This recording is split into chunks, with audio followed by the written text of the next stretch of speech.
प्राकृतिक आपदा है, लेकिन प्रशासनिक आपदा और गलत प्लानिंग की आपदा ने अंबाला को बराबर ही डुबाया। आज हमें कहने में कोई गुरेज नहीं, भाजपा हवा में है। हमारे जो लोकल गृह मंत्री हैं, स्थानीय नेता हैं, विधायक हैं अनिल विज जी, उन्होंने कहा 48 साल बाद बाढ़ आई। 48 साल मिले भी तो इस बाढ़ का इलाज करने के लिए क्या करा गया? अंबाला समेत हरियाणा के कई शहर पानी में डूब गए, जिसके बाद पानी का लेवल तो बढ़ा, लेकिन हरियाणा की राजनीति का पारा भी चढ़ गया। वैसे आम आदमी पार्टी सरकार पर बाढ़ ग्रस्त इलाकों को लेकर कांग्रेस से कहीं ज्यादा आक्रामक तेवरों के साथ हमला बोल रही है। आज अंबाला में आम आदमी पार्टी ने एक प्रेस वार्ता की और आप नेत्री चित्रा सरवारा ने प्रदेश की भाजपा सरकार को हवाई सरकार बता दिया। चित्रा सरवारा ने कहा कि सरकार बाढ़ से निपटने के कोई इंतजाम नहीं कर पाई। कुछ हमारे सुझाव हैं कि नदियों का पक्का इलाज करो। अंबाला में गार्बेज, सीवरेज, ड्रेनेज, ये तीनों चीज़ें हैं जिन्होंने तबाही मचाई। प्राकृतिक आपदा है, लेकिन प्रशासनिक आपदा और गलत प्लानिंग की आपदा ने अंबाला को बराबर ही डुबाया। आने वाले समय पर इन बातों को ठीक करके पक्का इलाज कराया जाए। किसानों का जो पशुधन, डेयरी संचालकों का पशुधन मरा है, आज उसका भी मुआवजा करा जाए। बीमारियां आने को सर पे खड़ी हैं, डायरिया होगा, आई इन्फेक्शन होगा, सरकार पीने का पानी साफ नहीं है, हर कोई जानता है। इसके ऊपर वॉर फुटिंग से काम ले, बाकी ज़िलों से मदद मंगाए जहाँ पे राहत अवेलेबल है। तो ये हमारी मुख्य बिंदु थे आज की जो हमारा ये प्रेस कॉन्फ्रेंस है। और हमें बड़े खेद से कहना पड़ रहा है, हमारे प्रदेश के मुखिया देश के मुखिया से मिले, सीएम की पीएम से मीटिंग हुई थी, कोई उन्होंने राहत पैकेज अनाउंस नहीं किया, कोई फंड उधर से लेके नहीं आए। अखबार की जो हेडलाइन मैंने पढ़ी उसमें ये था कि उन्होंने ये ज़रूर चर्चा करी कि आगामी लोकसभा में 10 की 10 सीटें वो किस तरह प्रधानमंत्री को देंगे। हम कह रहे हैं अगर इसी तरह से भाजपा काम करती रही तो एक भी सीट उनको नहीं मिलेगी। हमारे मुख्यमंत्री जी इलाके में आए, एरियल दौरा करके चले गए। आज हमें कहने में कोई गुरेज नहीं, भाजपा हवा में है। हमारे जो लोकल गृह मंत्री हैं, स्थानीय नेता हैं, विधायक हैं अनिल विज जी, उन्होंने कहा 48 साल बाद बाढ़ आई है। 48 साल मिले भी तो इस बाढ़ का इलाज करने के लिए क्या करा गया?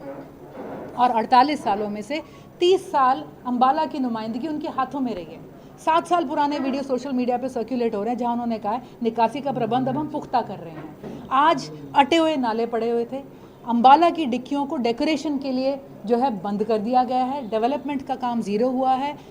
हजारों करोड़ का बजट खर्च हुआ है। गेट हैं, स्मारक हैं, फव्वारे हैं, पार्क हैं, लेकिन where is garbage, sewerage, drainage, इसका कोई आज भी हमें जवाब नहीं दे सकता। तो हम कहेंगे, सबको पता है डांगरी बंधे के ऊपर जो पंप थे, 4 पंप लिफ्टिंग और डंपिंग के लिए, तो उसमें से 2 नहीं चले। तो क्या तैयारी, क्या डेवलपमेंट और कहाँ पैसा लगाया? और हम कह रहे हैं कहाँ किसने पैसा।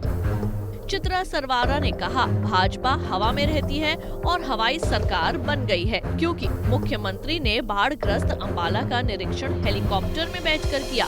वहीं उन्होंने प्रदेश के गृह मंत्री अनिल विज पर निशाना साधते हुए कहा कि 48 साल बाद बाढ़ आई है और पिछले 30 साल से अंबाला की कमान गृह मंत्री अनिल विज के हाथ में है।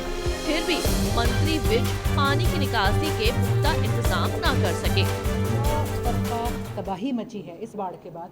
हमारी सरकार से कुछ मांगे भी थी, कुछ सवाल थे और कुछ हमारे सुझाव थे। प्रमुख तौर पर हमारी मांग है कि जल्द से जल्द और इमीडिएटली हम कहेंगे बाढ़ जहां जहां आई है, हरियाणा के उन इलाकों को बाढ़ ग्रस्त घोषित करते हुए PM relief fund, CM relief fund और कोई भी सरकारी, स्टेट या सेंट्रल प्रावधान हो, एजेंसी हो, रिसोर्स हो, उसको यहाँ पर डिप्लॉय करा जाए, जिससे लोगों को जल्द से जल्द राहत मिल सके और फिर अपनी ज़िंदगी आगे बढ़ाने के लिए उन्हें मदद भी मिले।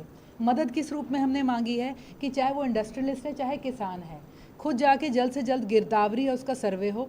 अफसर नहीं जा पा रहा तो वहाँ जाकर वो वीडियोग्राफी से उसे करके एज अ रिकॉर्ड ले ले। लोगों के घर टूटे हैं, औरतें बैठी हैं, छतें टूटी हैं, फर्श धंस गए हैं, हर चीज़ का हम जो है एक ब्यौरा लेते हुए लोगों को उचित मुआवजा अनाउंस करें।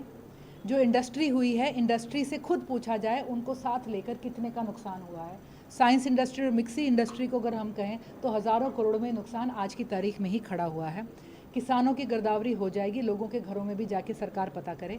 जो लोग अब घर में बैठे हैं उनको अपना घर रीबिल्ड करने के लिए एक उनको है पुनर्वास के लिए उनके एक कोई मुआवजा इशू करा जाए। किसानों के खेतों में जो नुकसान हुआ है सिर्फ ये फसल नहीं, अगली में भी पड़ेगा। 100% नुकसान मानते हुए सरकार पूरी राशि जो है उनको जल्द से जल्द हाथों हाथ इशू करे, जिस तरह से पंजाब सरकार ने अभी हाल ही में किया था। और जो इंडस्ट्री है उनको आने वाले समय पर हम कहेंगे, सिर्फ इंडस्ट्री नहीं, ये मांग हमने सबके लिए रखी है, हर बिजली उपभोक्ता जितना भी बैठा है, बिजली और पानी के बिल पंजाब में आम आदमी पार्टी की सरकार मुफ्त दे रही है, यहाँ पर हरियाणा सरकार इस आपदा के टाइम पे बाढ़ग्रस्त इलाकों में कम से कम 1 साल के लिए उन्हें माफ़ी दे बिजली के और पानी के बिलों से। और जितने भी लोगों के फाइनेंशियल इंस्टीट्यूशंस हैं, इंश्योरेंसेस हैं, क्लेम्स हैं, उनमें जल्दी करने को बोला जाए, कंपनी को रियायत करने को बोला जाए। आज बैंक जा रहा है मिक्सी इंडस्ट्री के पास, 15 लाख के नुकसान को देख के बोल रहा है ये धोखे दोबारा इस्तेमाल कर लो, ये तो 2 लाख का ही नुकसान है। तो हम समझते हैं सरासर गलत है। इसी के साथ उन्होंने सरकार से ये मांग भी की कि सरकार उन सभी क्षेत्रों को बाढ़ग्रस्त घोषित करे जहां पर बाढ़ आई है, उन सभी लोगों को मुआवजा दे, सरकार जिनका बाढ़ की वजह से नुकसान हुआ है। अंबाला से अमन कपूर, पंजाब केसरी टीवी। हमसे जुड़े रहने के लिए हमारे YouTube चैनल को सब्सक्राइब करें और नई वीडियो की नोटिफिकेशन के लिए बेल आइकॉन को दबाएं। अगर आप ये वीडियो Facebook पर देख रहे हैं तो लाइक जरूर करें और ज्यादा से ज्यादा शेयर करें। धन्यवाद।